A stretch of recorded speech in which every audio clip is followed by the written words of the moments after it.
have here the new Tudor Pelagos Ultra, just released at Watches and Wonders 2025. It's a very exciting release from the brand, and I am joined by Devin Pennypacker from our team, who is the person who I think is most excited about this watch. Very much so. On the team. Yeah. Because you like large watches, you like dive watches. Yeah, true. Yeah, big watches, big statement, incredible specifications, and really the watch from Watches and Wonders that I looked at and thought I might actually walk away with that one. So pretty excited to talk about it. Let's just get right into it. So, I mean, obviously the Pelagos line has been out for a very long time now. You're a fan of the line, I'd imagine, in general? Yeah, more so the original designs instead of like the latest ones, the FXDs, the P39, which we also have here. I like the more traditional styling of it and the traditional sizing of it. But overall, love the technical side of Tudor really flexing in the Pelagos line. We have the P39 here sort of as a, I don't know, bookend perhaps to the Pelagos line, but we're really focusing on this guy here. But so when you saw the Pelagos Ultra released, definitely a surprise release, I think, for all of us. Yeah. What were your thoughts and feelings? Teal. That was my first thought. Yeah. So the teal on the dial, I am enamored with. I absolutely love it. Didn't realize that there was a little hidden bit on the clasp as well. But then immediately started diving into the specifications. The case size is great. Grade 2 and grade 5 titanium, so it wears fairly lightweight. And overall, it's just like a very technical, overbuilt tool watch that gets me excited. You know, it really gets me kind of diving into the specs and nerding out a little bit on it. When you look for a dive watch, do you look for like overbuilt? Do you look for proportions? Je ne sais quoi? That's a really good question. I don't know what I look for. I mean, I look for specifications. I look for a couple key details. I'm very obviously captivated with the bezel, which most of us are. That's why we buy dive watches. We're not all divers, but we like to rotate it at our desk here for timing stuff in the kitchen. But I use the dive bezel out there sailing. I'll use it for timing legs, upwind, downwind, navigation, especially at night. I'll use that to kind of time the different legs that we're on. But then I also look for the wearing dimensions. It needs to conform to the wrist nicely. It needs to have a little bit of flexibility.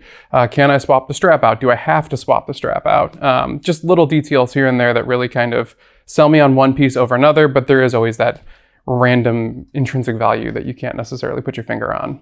The Pelagos sort of has always had this really nice charm at being a Tudor, having the snowflake elements to it, but then being very modern. It's an unabashedly modern line of watches, which I always appreciated from them, and obviously in contrast to the 58, which is maybe the more popular, or has been the more mass popularity kind of watch.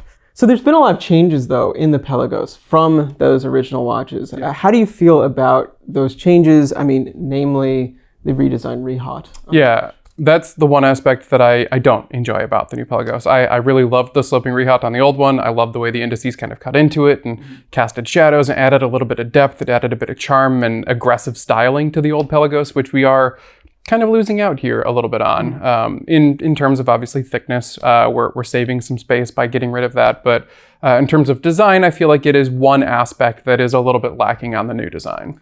Yeah, no, and I would agree with that. That was always my personal favorite element of the original Pelagos. I love the way the markers kind of sit within it. It once again really played up that modern aggressive feel of the Pelagos that just distinguished it from its more vintage counterparts. But they've been kind of projecting that it's going away for a while now. Sure. The FXD line, they all got rid of that. So they have a similar sort of flat rehaut on there, and they bring the dial much closer to the crystal. Yeah. All in an effort, I think, to thin out their watches.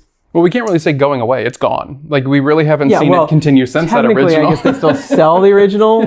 But yes, it seems like it could be gone altogether. Yeah. And, you know, the trade-off, though, right? Sure. This is a 1,000-meter dive watch that is under 15 millimeters. It's about, 14.6? Yeah, and that's a great trade-off to make. At the end of the day, if it's not wearable, but you are getting a sloping rehaut, like, who cares? You want it to be a little bit more wearable. You want it to potentially slide underneath of a rain jacket or something like that when you're wearing it, or obviously if you're diving with it, you don't want it to snag on things as you're out there. So the thinner the better when it comes to these types of tools. Which obviously makes total sense. You know, it's also one of those things that, as I have found as a fan of the riveted step bracelet, which a lot of people aren't, I'm sure that there are people, I'm sure there are people who are thrilled to go back to a more simple, if maybe generic, but also cleaner dial. Yeah, I mean that's the Pelagos in a nutshell, right? It is it's flashy in terms of specification and fine finishing. When you really dig into the details, there's more going on than you think. But when you first look at it, it looks like a very plain dive watch. It looks, I wouldn't call it generic, but it definitely kind of leaning on that edge where it looks a little simpler. It looks a little plain Jane. It doesn't jump off of the wrist when you're walking past someone on the street. So it's very under the radar, but very, very heavily spec'd out tool watch. I'm kind of curious. So as somebody who wears their dive watches actually in water, or like you're sailing, you're around water, there's a high potential for getting wet. Like, what does 1,000 meters really mean to you? Absolutely nothing. No, yeah, we talk about depth ratings in terms of waterproofing. If you can wash your hands, if you can go swimming, if you can go diving with them, 1,000 meters, make sure that you can do all of those things. You can wash your hands if you need to with a 1,000-meter dive watch. But yeah, if you're out there sailing, if you're spending time by water, if you're kayaking, you're going to get wet. It's not an if, it's a when. And so it's just nice to know that you have that added peace of mind of no matter what happens to this, it's going to keep perfectly sealed up. You're not going to have water leaking inside of there. Just make sure you screw the crown down. But then too, if it falls off your wrist, the fish can tell time for as long as the power reserve lasts. So that's kind of cool. Yeah, good for the fish. Yeah. And do you think, like, just in terms of a strategic move from the brand, like, did they need an 1,000-meter diver when they had a 500-meter diver? That's interesting. Okay, so no, they didn't need it, but I think they kind of did too, because we talk about the Pelagos as the ultra technical Tudor line. Everything else has some polishing. Everything else has 5-link bracelets or a little bit of a dressier aspect to it. And this is a line from Tudor that we say is their tool line. And so if you look at 500 meters, that's no slouch. A lot of companies out there would love to have 500-meter dive watches. But from Tudor, who is a sibling brand of Rolex, obviously, who's out there doing well past this, I think it is something that was kind of missing from the collection. Did they need to do it? Absolutely not. But it's a hole that I think they probably should have filled. And they did. Interesting. Yeah. And it's also interesting to see how that compares to this, which I remember when they brought out the Pelagos 39, I think there were two things that stood out to a lot of people. I mean, other than the size, obviously. So one was the kind of the aesthetic of it, in that they dropped the matte aspects of it. Yes, a little flashier. A little flashier. I know you're not a fan of that. Yeah, for me, it detracts from the design. It adds that little bit of flair that I don't want from the Pelagos. Yeah, but it's also a 200-meter diver. Sure. And that was, I remember when they came out with that, it's a little bit like, so what is the difference then between this and like a Black by 58 on a spec sheet, right? Yeah. I mean, there are obviously differences, the material, et cetera, but it is very, very similar now. It's not 400 meters. It's not 300. It was exactly the same. So they have on one end this very casual version now, 200 meters, a little bit flashy, and then boom, all on the other side, the deepest diver that, not that they can make. I mean, there's brands out there with much deeper than 1,000 meters. Sure. Once again, really just a flex piece at that point. But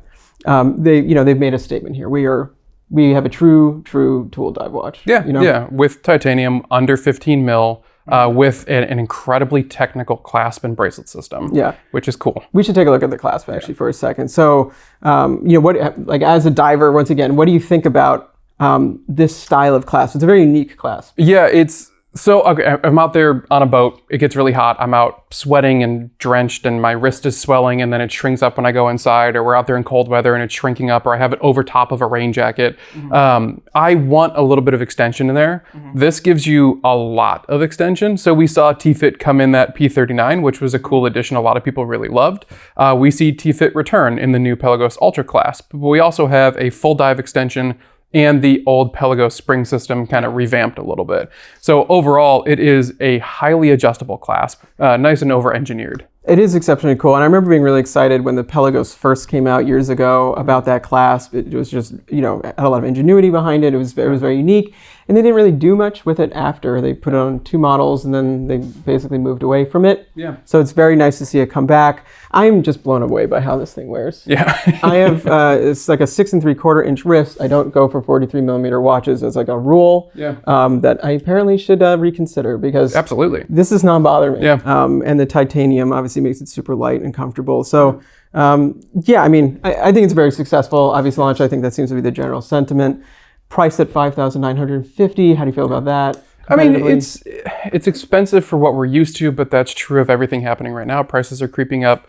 If you look at the caliber, which we haven't even touched on yet, but you look at the inclusion of the Metas caliber, the crafted titanium construction, which again, when you start to tear into it, it's more finished than people think at first. I think a lot of people are used to titanium being a little bit more industrial finish, but this has some subtle faceting that you might not pick up on. And then 1,000 meters and the additional loom and just all of the great things that are going on with the Tudor Pelagos. I think I don't want to call it a value proposition, but I don't really know of anything else that stacks up to it at that price point. It'll definitely be interesting to see. I mean, like actually, if that creates a little bit of a competitive drive from other brands. I hope so. I think, yeah. As a 1,000-meter dive watch fan, perhaps this is going to start the race, right? Yes, yeah, a race to the bottom.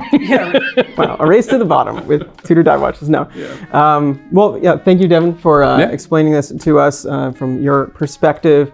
Let us know what you think about the Pelagos line, about the Pelagos Ultra. What do you want to see from Tudor's more technical side of things? It'd be really great to hear from you. Thank you for watching, and we'll see you soon.